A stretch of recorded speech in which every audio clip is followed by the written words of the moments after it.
मधेसवाणी कार्यक्रममा आज हामीसँग हुनुहुन्छ मध्य प्रदेशको दलित विकास समितिका उपाध्यक्ष राम प्रवेश बैठा। सर्वप्रथम उहाँले कार्यक्रममा स्वागत गरौँ। स्वागत छ कार्यक्रममा। धन्यवाद राम सुकुलजी। हजुर, यहाँ मधेसवाणीमा हजुरले इन्भाइट गरेर मेरो केही कुरा राखिदिने मौका दिनुभयो, त्यसको लागि धन्यवाद।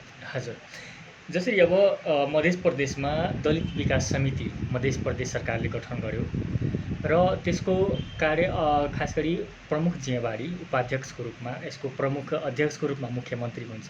तपाईँ अब दोस्रो खास गरी कार्यकारी तपाईँ नै उपाध्यक्षको रूपमा हुनुहुन्छ। यो दलित विकास समिति गठनका उद्देश्य के थियो? अहिलेसम्म कार्य अनुभव के छ तपाईँको? धन्यवाद। मध्य प्रदेश सरकारले ल्याएको दलित सशक्तिकरण ऐन यो धेरै नै प्रशंसनीय र बहुआयामिक ऐनको रूपमा आएको थियो। सङ्घीय लोकतान्त्रिक गणतन्त्र पश्चात गठन भएको प्रदेश सरकार सातै प्रदेश सरकार मध्ये मध्य प्रदेश सरकारले मधेस भूभागमा रहेका 18% दलितहरूको लागि दलित सशक्तिकरण ऐन ल्याएर धेरै नै प्रशंसनीय काम गरेको छ। त्यो अहिले निर्माणको प्रक्रियामा छ। हुन त दलित विकास समिति गठन भएको 2.5 वर्ष भइसक्यो। दलित विकास समिति अहिले पूर्ण क्षमतामा काम गरिरहेको अवस्था छैन। यसका कारणहरू छन्। हुन त दलित विकास समितिको अध्यक्ष दलित नै हुनुपर्ने, उपाध्यक्ष पनि कार्यकारी दलित नै हुनुपर्ने, तर जुन पहिलाको जुन ड्राफ्ट बनेको थियो मुख्य न्यायाधिवक्ता देवेन्द्र झाजीको नेतृत्वमा, त्यो ड्राफ्टमा दलित समुदायको लागि गठन गरिने दलित विकास समितिको अध्यक्ष दलित नै हुनुपर्छ भनेर मुख्यमन्त्रीज्यूले र मुख्य न्यायाधिवक्ताज्यूले अनि प्रदेश सरकारका सबै व्यक्तिहरूले सहमत भए। तर केही व्यक्तिको आफ्नो स्वार्थ सिद्ध गर्नको लागि दलित विकास समितिको अध्यक्ष गैर दलितलाई बनाउने गरी ऐन आयो। त्यो ऐन उपर चाहिँ हाम्रो आपत्ति छ। सम्पूर्ण दलित समुदायका अगुवा नेताहरू साथीको पनि आपत्ति छ। भनेपछि मुख्यमन्त्री हुनु हुँदैन तपाईहरुको? होइन, सामाजिक विकास मन्त्री। दलित विकास समितिको अध्यक्ष बनेको सामाजिक विकास मन्त्री। हजुर, अब त्यहाँ के भयो भने अब अध्यक्षको आदेश अथवा अध्यक्षको त्यहाँ बढी प्रभाव देखियो अनि उपाध्यक्षलाई एउटा कार्यकारी नबनाई अध्यक्ष नै त्यहाँ कार्यकारी भयो अनि आफ्नो स्वतन्त्र रूपले दलित विकास समितिको उपाध्यक्ष काम गर्न मौका पाएन। हजुर, जसरी अब तपाईँले दलित विकास समितिको अध्यक्ष दलित समुदायकै नहुँदा अप्ठ्यारो भयो भन्नुभयो। के अप्ठ्यारोहरू भयो त? अप्ठ्यारो यो मायनेमा म तपाईँलाई बताउँ, म नामै लिएर भन्छु, मलाई केही छैन। दलित विकास समितिको उपाध्यक्षको रूपमा जब मध्य प्रदेश सरकारले मुख्यमन्त्री लालबाबु राउतजीको सरकारले मलाई नियुक्त गर्नुभयो, त्यसपछि तत्कालीन सामाजिक विकास मन्त्री नवल किशोर शाहजी र उहाँका टिम मलाई स्वतन्त्र रूपमा काम गर्न दिएन। अर्को त्यसपछि त्यहाँ मनोमानी गर्ने, मन्त्रीज्यूले मनोमानी गर्ने, उपाध्यक्षलाई सोध्दै नसोधेर कुनै पनि कार्यक्रम चलाउन नदिने, उपाध्यक्षले एउटा हात्तीको दाँत जस्तै खाने दाँत एउटा अनि देखाउने दाँत एउटा भने जस्तै एउटा दलित विकास समितिलाई अनि उपाध्यक्षलाई पङ्गु बनाएर राख्यो। जसोतसो मैले त यो त्यहाँ जाँदा चाहिँ मलाई अनुभव भयो कि यहाँ आएपछि त म आफ्नो स्वतन्त्र अधिकारको प्रयोग गर्न सकेका छैन भनेपछि म रिजिनेसनसम्मको मैले सोच बनाएँ। तर दलित अगुवा साथीहरूको भनाइअनुसार अब नयाँ संस्था छन्, त्यो पनि मुख्यमन्त्री लालबाबु राउतज्यूले ल्याएको एउटा बहुआयामिक जुन ऐन छ, त्यो ऐनको इम्प्लिमेन्टेसन त्यसको कार्यान्वयनको लागि दलित विकास समिति गठन भएको छ। त्यो समितिलाई त्यो कार्यालयलाई संस्थागत गर्नको लागि पनि तपाईँले यहाँ बसिदिनुपर्छ। यसो हरेस खाएर रिजिनेसन गरेर मैदान छोडेर भाग्नु हुँदैन भनेर तमाम हाम्रो पोलिटिकल साथीहरू अनि तमाम चाहिँ दलित अगुवा नेताजीहरूको राय सल्लाह मानेर म अहिले त्यहाँ चाहिँ सङ्घर्ष गरिरहेको अवस्था छ। अर्को कुरा, हामीहरूले दलित विकास समितिको अध्यक्ष दलित नै हुनुपर्छ भनेर हामीले प्रतिवेदन तयार गरेर अहिले शिक्षा तथा समाज कल्याण मन्त्री महेश प्रसाद यादवज्यूलाई दिएको छु अनि त्यसपछि मुख्यमन्त्रीज्यूलाई भनेको छु कि यो संस्थालाई सबल, सक्षम र अधिकार सम्पन्न बनाउनको लागि त्यहाँ दलित नै अध्यक्ष हुनु पर्यो र उपाध्यक्ष कार्यकारी हुनु पर्यो, जसको हस्ताक्षर सदर बदर यो सबै हुनु पर्यो। अर्को कुरा, हजुरलाई म यो पनि जानकारी गराउन चाहन्छु मधेसवाणीको मार्फतले, त्यहाँ चाहिँ सदस्य सचिव जुन छ 2 वर्षदेखि हाम्रो बजेट चाहिँ निरन्तर फ्रिज भइरहेको अवस्था छ। मैले भनेको कुरा, मैले लागू गर्ने जुन कार्यक्रम हुन्छ त्यो मेरो कुरा नमानी त्यो आफ्नो मनमानी ढङ्गले त्यहाँका सदस्य सचिव, म नामै भन्छु दिलीप ठाकुरज्यूले आफ्नो मनोमानी ढङ्गले त्यहाँ दलित विकास समितिलाई पङ्गु बनाएर त्यो गरिरहेछन्। यसपालि पनि 3 करोड बजेट चाहिँ दलित विकास समितिका सदस्य सचिव दिलीप ठाकुरको अकर्मण्यताले फ्रिज भएछ, रकमान्तर भएछ। अस्ति हामीले प्रश्न गर्दा हामी दलित समुदायका साथीहरू अनि दलित विकास समितिका सदस्यज्यूहरूलाई लिएर अर्थमन्त्रीज्यू कहाँ जाँदा अर्थमन्त्रीज्यू सञ्जय यादवज्यूले के भन्नुभयो भने, तपाईँले यो मध्य प्रदेश सरकारबाट पाएको जुन 4 करोड रकम थियो त्यसलाई तपाईँ खर्च किन गर्नु भएन, समयमा खर्च नभएको कारणले हामीले यो रकमान्तर गर्यौँ भनेपछि उहाँको तर्क आयो। अनि मैले के भने जब सदस्य सचिवलाई मैले भादौ असनतिर मैले भन्या थिएँ कि यो कार्यक्रम तपाईँ अगाडि बढाउनुहोस्, आखिर मेरो हस्ताक्षर त चल्दैन, प्रशासनिक काम त सदस्य सचिवले गर्ने हो भनेपछि मेरो कुरा नमानेर चाहिँ लास्टमा जब बजेट सञ्चालन अवधि समाप्त हुने अवस्था आयो त्यसपछि चाहिँ अर्थ मन्त्रालयले 3 करोड बजेट दलित विकास समितिको बजेट चाहिँ रकमान्तर अनि कट्टा गरेर त्यहाँ बाहिर पठाइयो। हजुर, भनेपछि सदस्य सचिवका कारण पनि तपाईँहरू स्वतन्त्र रूपमा काम गर्न सक्नु भएको छ। खास गरी त्यो सदस्य सचिव अब सङ्घ सरकारको प्रतिनिधि हो कि प्रदेश सरकारको? हुन त सङ्घ सरकारबाट नै, जो पनि सङ्घ सरकारबाट यहाँ सचिव र उपसचिव जान्छ त्यो आफ्नो मनोमानी गर्छ, मन्त्रीलाई टेर्दैन। मध्य प्रदेश सरकारलाई फेलुवर बनाउने एउटा कारक तत्त्व भनेको यहाँबाट सङ्घीय सरकारका कर्मचारी तन्त्र त्यहाँ मध्य प्रदेश सरकारको टाउको दुखाइयो। जबसम्म मध्य प्रदेश सरकारले निजामती ऐन पारित गराउँदैन, प्रहरी ऐन पारित गराउँदैन, तबसम्म मध्य प्रदेश सरकार पनि अधिकारविहीनको अवस्थामा छ। यो दुखेसो चाहिँ मेरो मात्रै होइन, जति पनि मध्य प्रदेश सरकारका माथतमा रहेका आयोग, संस्थान, प्रतिष्ठान, सरकारकै गुनासो छ, मध्य प्रदेश मुख्यमन्त्रीकै गुनासो हुन्छ। हजुर हजुर हजुर। अब जसरी 2.5 साल, 2.5 वर्ष भइसक्यो तपाईँ त्यसमा उपाध्यक्ष रूपमा नियुक्त भएको। खास गरी दलित विकास समिति भनेर छ, दलितको कति विकास भयो त? हेर्नुहोस्, हामीले पाएको साधन स्रोत प्रथम वर्ष म हजुरलाई डिटेल बताउँछु। प्रथम वर्ष त नयाँ कार्यालय, त्यो कार्यालय व्यवस्थापनका लागि पनि सङ्घर्ष गर्नु पर्यो। संरचना निर्माण 50 लाख बजेट मध्य प्रदेश सरकारले छुट्याएको थियो। त्यसमा हामीहरूले 30 लाख जति खर्च गरेर एउटा कार्यालय व्यवस्थापन गऱ्यौँ, कर्मचारी व्यवस्थापन गऱ्यौँ। अब छोटो अवधि भएको कारणले हामीले चाहिँ 1 वर्ष त त्यतिकै गयो। अर्को वर्ष चाहिँ हामीले 2 करोड बजेट पायौँ। अब हेर्नुहोस्, जनसङ्ख्या छ 18% र दलित विकास समितिले पाउने 2 करोड। अर्को वर्षमा 2 करोडमा 1 करोड बजेट चाहिँ त्यो फेरि एउटा गाडी खरिददेखि लिएर कार्यालयका कर्मचारीहरूको तलब यता सबै मिलायो। त्यो 1 करोड बजेट फ्रिज गर्ने कारण पनि त्यही सदस्य सचिव नै भयो।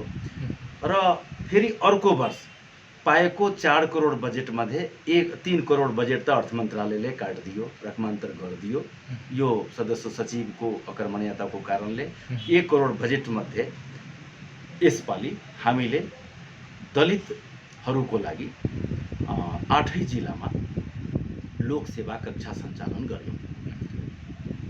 भनेपछि प्रत्येक जिल्लाको सदरमुकाममा 25-25 विद्यार्थीको दरले सुबा खरदार स्तरको लोकसेवा आयोग कक्षा सञ्चालन हामीले गर्यौँ।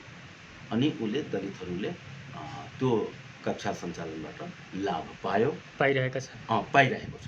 अर्को कुरा 300 दलित विद्यार्थीलाई, दलित छात्रालाई 300 दलित छात्रा 8 जिल्लाको हामीले सूचना प्रकाशन गर्यौँ। 2 करोड जति हामीले 25-25 हजारको दरले सबै छात्रालाई उसको एकाउन्टमा हामीले छात्रवृत्ति पठायौँ। 300 दलित छात्रा, 50वटा मुस्लिम छात्रा र 50वटा गैर मुस्लिम र गैर दलित छात्राहरूलाई, जुन छात्रा सरकारी क्याम्पसमा पढ्दै थियो, स्टाफ नर्स, त्यसपछि अनमी, त्यसपछि अहेब पढिरहेका, जुन ग्रेजुएसन गरिरहेका विद्यार्थीहरूलाई हामीले 300-350 जति दलित र मुस्लिम छात्राहरूलाई हामीले 25-25 हजारको दरले उसको एकाउन्टमै हामीले छात्रवृत्तिको रूपमा हामीले पठाएका छौँ। एउटा त्यो काम। फेरि उद्यमशीलताको कार्यक्रम पनि चलायौँ। अब दलितको समस्या त मधेसमा धेरै छन्। 18% दलितहरूको आर्थिक, सामाजिक, राजनैतिक रूपले धेरै पछाडि परेको छ। गरिबी त्यतिकै छ, भूमिहीनताको अवस्था त्यतिकै छ। अब त्यसको लागि मध्य प्रदेश सरकारले जनसङ्ख्याको अनुपातमा बजेट विनियोजन गरिदियो भने मध्य प्रदेशमा बसोबास गरेका दलितहरूको लागि अलि राम्रो हुन्थ्यो। हजुर, जस्तै तपाईँ खास गरी यो दलित विकास समितिको उपाध्यक्षमा नियुक्त हुनुमा अगावै पहिलेदेखि नै तपाईँ सधैँ दलितका समस्याहरूका बारेमा वकालत गर्दै आउनुभएको छ। दलितका विभिन्न समस्याहरू उठान गर्दै आउनुभएको थियो। खास गरी अन्य जुन समस्याहरू छन्, सामाजिक समस्याहरू छन्, छुवाछुतका जुन कुराहरू हुन्छन् मधेसमा बढी, यी समस्याहरूमा के गर्नुभयो तपाईँले? अब यसो छ सर, एक त मधेस आन्दोलन, मधेस विद्रोह खस आर्यको विरुद्धमा भयो। बल्ल तल संघीयता पायो, संघीयता अभ्यासमा छन्, एक्सपेरिमेन्टमा छन्। अब एक मधेस, सिङ्गो मधेस चाहिँ खस आर्यको लडाइँमा थोरै भए पनि उपलब्धिहरू हासिल भएको छ। सङ्घीय लोकतान्त्रिक गणतन्त्र स्थापना भएको छ, संघीयता स्थापना भएको छ। अर्को मधेसको जुन जातीय कल्चर छ, कास्टिजम छ, त्यहाँ त्यो पनि एउटा लडाइँको विषय हो, सङ्घर्षको विषय हो। त्यहाँ बहुसङ्ख्यक समुदाय दलितहरूमाथि निरन्तर अनवरत रूपले अन्याय, अत्याचार, शोषण, उत्पीडन गरिरहेको अवस्था छ। जहाँसम्म दलित छुवाछुतको सवाल छ, धेरै हदसम्म त नभनौँ, केही हदसम्म चाहिँ जनचेतनाले यो 21st सेन्चुरीको प्रभाव भनौँ न, या ग्लोबलाइजेसनको प्रभाव भनौँ, लिबरलाइजेसनको प्रभाव भनौँ, पढे लेखेको तबकामा चाहिँ होइन, अब चाहिँ दलित छुवाछुत गर्नु हुँदैन भनेर गैर दलितहरूमा पनि यो कुरा चाहिँ आइरहेको छ। अब निर्मूल हुँदैछ, बिस्तारै हुँदैछ। यो पुरै निर्मूल भएको छैन, तर हामी प्रयासमा छौँ, सङ्घर्षमा छौँ। यो दलित छुवाछुतको घटना हामीले 8 जिल्लामा 18वटा केस ह्यान्डल गरेका छौँ।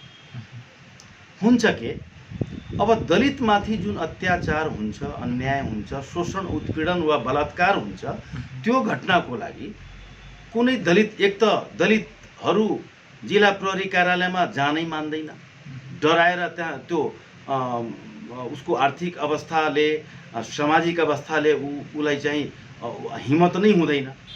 यदि कुनै दलितले हिम्मत गर्यो भने त्यहाँ जिल्ला प्रहरी कार्यालयका एसपी, जिल्ला प्रशासन कार्यालयका सिडिओ अनि हाम्रा समाजका जुन सामाजिक संरचनाका जुन लिडरसिपहरू छन्, लोसपाका होस् या जसपाका होस् या नेपाली काङ्ग्रेसका होस् या त्यो सबै पोलिटिकल पार्टीका लिडरहरू दलित छुवाछुतको घटना उप अथवा कुनै शोषण उत्पीडनको घटना उप त्यो सबै गोल बन्द भइहाल्छ। यो मैले अनुभव गरेको। तर त्यसका लागि त्यो तपाईँहरूले के गर्नुभयो त? हामीहरूले दलितहरूको हक अधिकार स्थापना गर्नको लागि अथवा त्यो अन्याय र उत्पीडनबाट मुक्ति गराउनको लागि हामी दलित समुदायका व्यक्तिहरू गोलबन्द हुन्छौँ।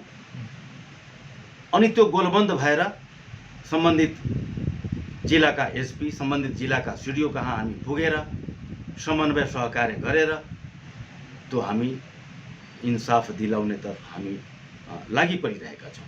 यो सामाजिक संरचनाको मानसिक अवस्था छ।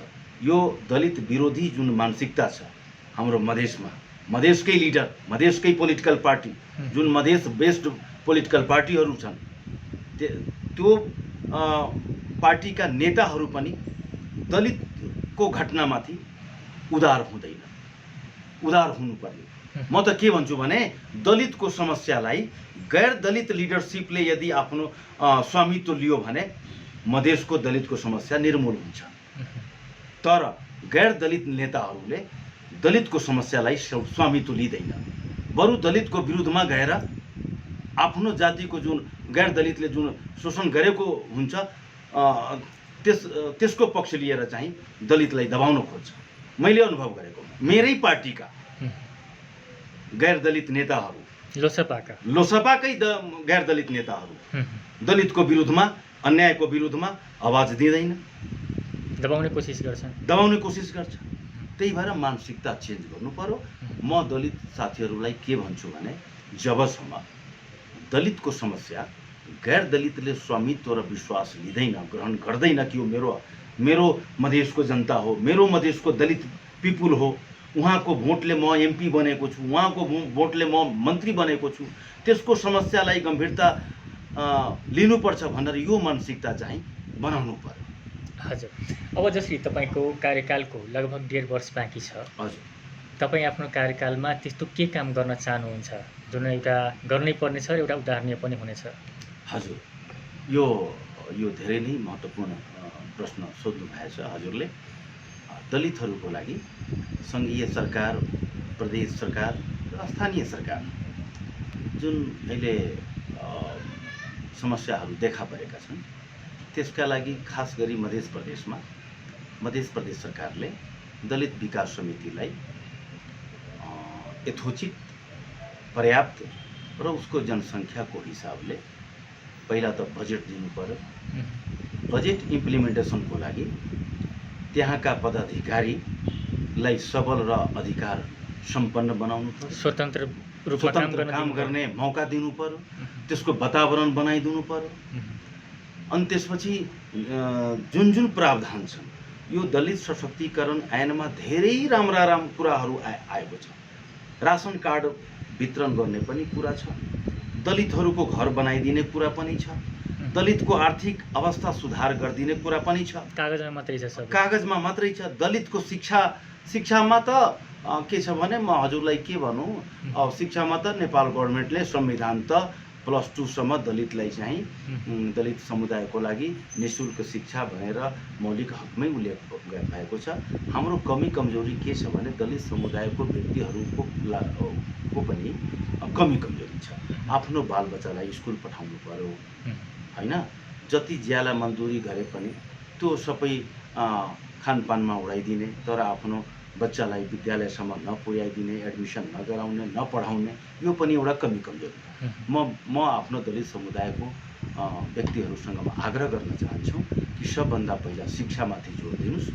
जति कमाए पनि, गरिब भए पनि आफ्नो बालबच्चालाई चाहिँ अब नेपाल सरकारको संविधान त +2 सम्म 12 कक्षासम्म त उसले निःशुल्क नै पढ्न सक्छ।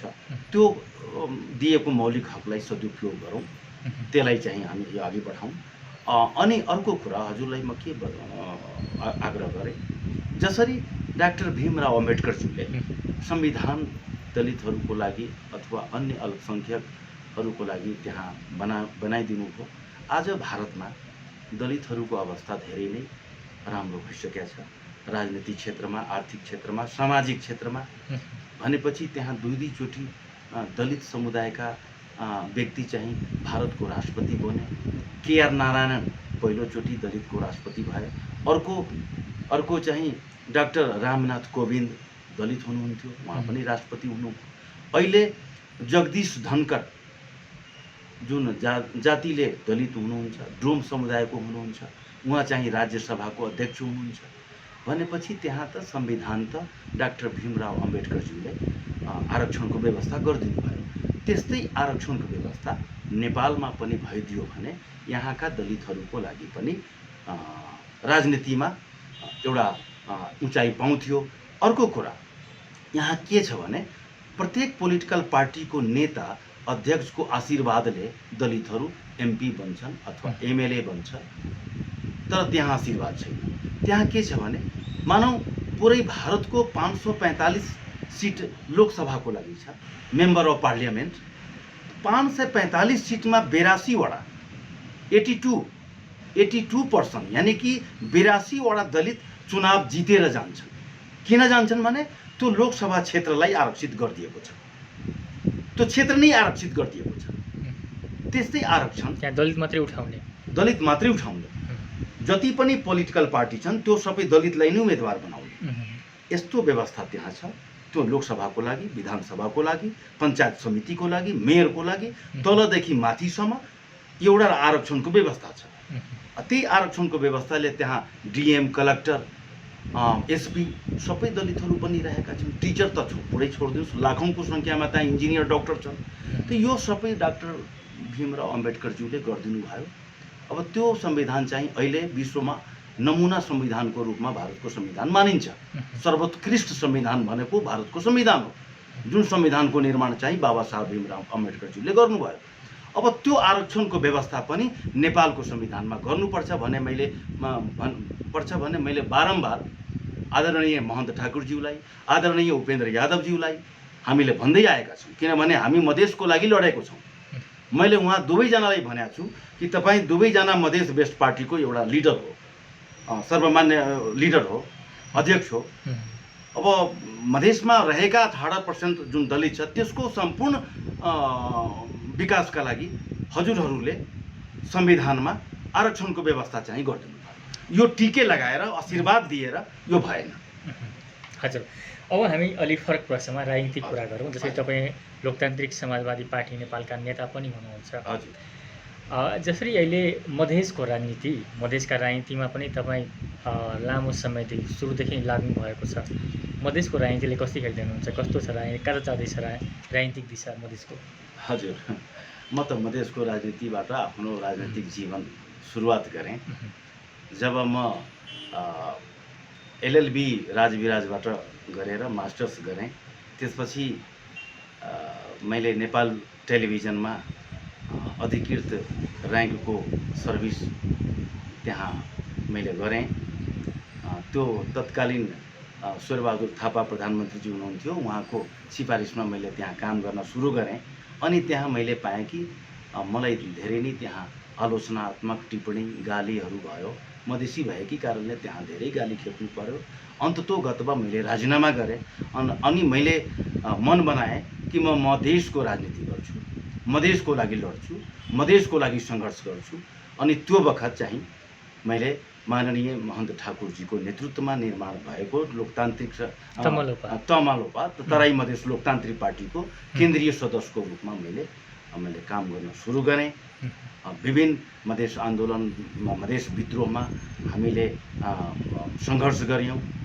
अनि म राजपाको पनि सहमहासचिवको हैसियतले पनि मैले काम गरेको छु।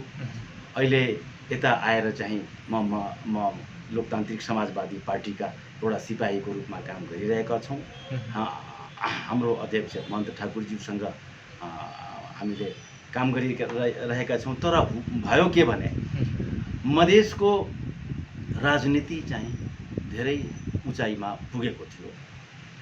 अब दुई मधेसवादी पार्टीका लिडर, एउटा माननीय महन्त ठाकुरजी, एउटा चाहिँ माननीय उपेन्द्र यादवजी, दुई शक्तिशाली व्यक्ति र दुई शक्तिशाली पार्टीको बिचमा एकीकरण भयो। मधेसमा उत्साह भयो, ऊर्जा थपियो अनि त्यसपछि चाहिँ धेरै नै एउटा मजबुत अवस्था मधेसको अधिकारको मधेसको एजेन्डाको सम्बोधनमा चाहिँ धेरै नै आशाजनक पलाएको थियो। तर दुर्भाग्यपूर्ण जसपा चाहिँ फुट्यो अनि अहिले आएर लोसपा पनि बनेको छ। अब म तपाईलाई के भनौँ, जब राष्ट्रिय जनता पार्टी अनि त्यसपछि तत्कालीन सङ्घीय समाजवादी फोरम गठबन्धन गरेर चुनाव लड्यो अनि 26 वटा सिट राजपाले पायो अनि 29 वटा सिट चाहिँ के भन्छ भने फोरमले पायो अनि फुल बहुमतको सरकार मधेस प्रदेश सरकार बन्यो। अनि अहिलेको अवस्था हेर्दा हजुरलाई पनि थाहा छ, घर फुटे गँवार लुटे। अहिले फुटेर चुनाव लड्दा चाहिँ अब जसपाको पनि हैसियत घटेको छ, सङ्ख्याको हिसाबले पनि घटेको छ, यता लोसपाको पनि हैसियत घटेको छ, सङ्ख्या घटेको छ भनेपछि भाइ फुटे गँवार लुटे यस्तो अवस्था आएको छ। म आग्रह गर्न चाहन्छु मधेसवादी दलका नेताहरूलाई, अझ पनि केही बिग्रेको छैन। अहिले हेर्नुहोस् न, अब जति पनि यता नेपाली काङ्ग्रेस एमाले अथवा माओवादी यो पार्टीका लिडरहरूले अब 100 को बोर्डरमा अब 22 वटा बोर्डर छन्, 1800 किलोमिटर भारतबाट सटेको बोर्डरमा हाम्रो मधेसी जनता जुनको दिनचर्या जसको दिनचर्या चाहिँ दिन रातको दिनचर्या भारतको बोर्डरमा हुन्थ्यो अनि आफ्नो घराइसी दैनिकी कार्यक्रमको लागि एउटा नुन प्याज आलु चामल किनेर ल्याउँथ्यो, अब त्यसमाथि पनि बन्देज लगाएको छ। 100 भन्दा बढीको तपाईँ सामान ल्याउनुहुन्छ भने त्यहाँका सशस्त्र प्रहरी, यो जनपद प्रहरी, बरु भारतका सशस्त्र प्रहरी बलले मधेसी हो भनेर जान दिन्छन्। हाम्रै देशका जनपद प्रहरी, हाम्रै देशका सशस्त्र प्रहरी त्यो जनतालाई, मधेसी जनतालाई कुट्छ, मार्छ अनि सामान खोज्छ, यहाँसम्म कपडा च्यातिदिन्छ। यो कत्रो अन्याय हो। यो अन्याय गर्ने मनोबल कसले बढायो? म त के भन्छु भने यो मधेसवादी दल पार्टीको नेताहरूले बढायो उसको मनोबल। यदि मधेसवादी दल मिलेर गएको हुन्थ्यो भने यो अवस्था आएको हुँदैन थियो, आउने थिएन। हामीले विभक्त भयौँ, पाटमा कसैले प्रचण्डको पछाडि, कुनैले चाहिँ शेरबहादुर देउवाको पछाडि लागेर हामी विभक्त भयौँ, हामी फुट्यौँ, हामी कमजोर भयौँ अनि हाम्रो मधेसको एजेन्डा, मधेसको अधिकारको सवालमा हामी कमजोर भयौँ। अहिले पनि समय छ। नेक्स्ट इलेक्सन यदि मधेसवादी पार्टीहरूले एकीकरण गरेर अथवा गठबन्धन गरेर गयो भने फेरि मधेसको हकको सवालमा, अधिकारको सवालमा, एजेन्डाको सवालमा फेरि हामी चाहिँ अगाडि बढ्छौँ। हजुर, भनेपछि अहिले मधेसका दलहरू जसरी अब छुट्टा छुट्टै बाटोमा लागेका छन्, यसले गर्दा मधेसको मुद्दा कमजोर भएको छ। हजुर, यो निश्चित हो कि मधेसवादी दलहरूले आफ्नो इगोलाई सर्वोपरि मानेर पार्टी फुटको सङ्घारमा गयो। मधेसको एजेन्डा, मधेसको अधिकारको प्राथमिकतामा राखेर, आफ्नो इगोलाई पछाडि राखेर यदि काम गर्यो भने निश्चित रूपले मधेसले पाएको जुन अधिकार छ त्यसलाई संस्थागत गर्छौँ। झन् त्यहाँका बसोबास गर्ने गरिब गुरुबा दलित झन् त्यो अधिकार सम्पन्न हुन्छन्। अनि यदि मधेसवादी दलहरूको बिचमा समन्वय सहकार्य भएन भने मधेसले पाएका जुन अधिकार छन्, संघीयता पाएका छन्, जुन उपलब्धि पाएका छन्, त्यसको खोज्ने डर बढी सम्भावना हुन्छ। हजुर, जसरी अब अहिलेको जुन अवस्था छ, जुन अब शक्ति जुन हीन हुँदैछ मधेसी दलहरूको जुन अवस्था थियो गत चुनावमा, यसपालि अब तपाईँको पार्टी त राष्ट्रिय पार्टी पनि बन्न सकेन, जसपाको धेरै सिट कम भयो। आगामी चुनावसम्म यस्तै अवस्था रहिरह्यो भने यिनीहरू विलय हुने कतिको सम्भावना छ? म त आशावादी मान्छे हुँ। मलाई आशा छ आउँदो समयमा चाहिँ उहाँहरूले पक्कै पनि मधेसको अधिकारको सवालमा आफ्नो व्यक्तिगत कुराहरू पछाडि राख्नुहुन्छ अनि मधेसको एजेन्डा, मधेसको अधिकारको सवालमा निश्चित पनि हाम्रा माननीय उपेन्द्र यादवजी, माननीय महन्त ठाकुरजी, जनमत पार्टीका अध्यक्ष सीके राउतजी यो विषयमा अवश्य नै गम्भीर भएर संवेदनशील भएर सोच्नुहुन्छ अनि आउँदो चुनावमा उहाँहरूले चाहिँ मिलेर जानुहुन्छ भन्ने मलाई आशा छ। तर त्यस्तो अवस्था देखिएको छैन। यता उपेन्द्र यादवजीको पार्टी वाम जुन अब वामपन्थी दलहरूको एउटा समाजवादी मोर्चा पनि त्यता लागेको छ। अब लोसपा त कुनै ठेगान छैन, कति बेला एमालेसँग जान्छ, कुनै बेला काङ्ग्रेससँग जान्छ। अब एउटा सिके रावजीको पार्टी, उहाँको त कोहीसँग सहकार्य नै गर्ने उनको नीति छैन, एक हुने सम्भावना छैन भनेपछि आगामी चुनावसम्म यदि एक भएन भने मधेसको खास गरी मधेसी दलहरू एउटा इतिहासमा सीमित हुने अवस्था आउँदैछ। हजुर, हजुरले भनेको कुरा ठिकै हो। मैले भने नि म आशावादी मान्छे हुँ। आशामा तमाम कुराहरू त्यो डिपेन्ड पर्छ। मैले अघि पनि भने उहाँहरूले यदि आगामी दिनमा सहकार्य समन्वय गरेर जानु भएन भने निश्चित पनि मधेसका लागि जुन लडेका शहीदहरूको सपना चाहिँ अधुरा हुन्छन्। धेरै मधेसी जनता, धेरै दलित जनताहरूले आफ्नो प्राणको आहुति दिएर चाहिँ मधेस आन्दोलनको लागि मधेस विद्रोह गरेका थिए। त्यसको सपना पुरा गर्न केही सपना पुरा भएको छ, केही अधुरा छन्, केही अधिकार पुरा भएको छ। त्यो अधिकार प्राप्तिका लागि, त्यो उपलब्धिको संस्थागत गर्नका लागि पनि, थप अधिकार प्राप्त गर्नका लागि पनि उहाँहरूले मिल्नुपर्छ। म यो आशा राख्छु यदि मिल्नु भएन भने निश्चित पनि म हजुरसँग, हजुरकै मिडियाको माध्यमबाट मलाई के लाग्छ भने सबै उपलब्धिहरू खेर जान्छन् र फेरि हामी जहाँबाट सुरुवात गरेका थियौँ त्यहीँ हामी गइहाल्छौँ। त्यो डर बनिरहेको छ। तर हामीहरू सबै नेताहरूसँग आग्रह गरिरहेका छौँ कि आगामी दिनमा हामी मिलेर जाउँ, जुटेर जाउँ, सहकार्य गरेर जाउँ, समन्वय गरेर जाउँ भनेपछि हामीहरूले त्यो विषयमा हामीले निरन्तर संवाद गरिरहेका छौँ। हजुर, हस् त, हाम्रो कार्यक्रममा समय दिनुभएकोमा धेरै धन्यवाद। धेरै धन्यवाद रामसुकुरज्यू। हजुरलाई पनि, हजुरले आफ्नो मिडिया मार्फत आफ्नो दुई शब्द दलित समुदायको लागि, मधेस समुदायको लागि जुन मौका दिनुभयो त्यसको लागि म धेरै हृदयले धन्यवाद दिन्छु। हजुर, मधेसवाणी कार्यक्रममा आज हामीसँग हुनुहुन्थ्यो मध्य प्रदेशको दलित विकास समितिका उपाध्यक्ष राम प्रवेश बैठा।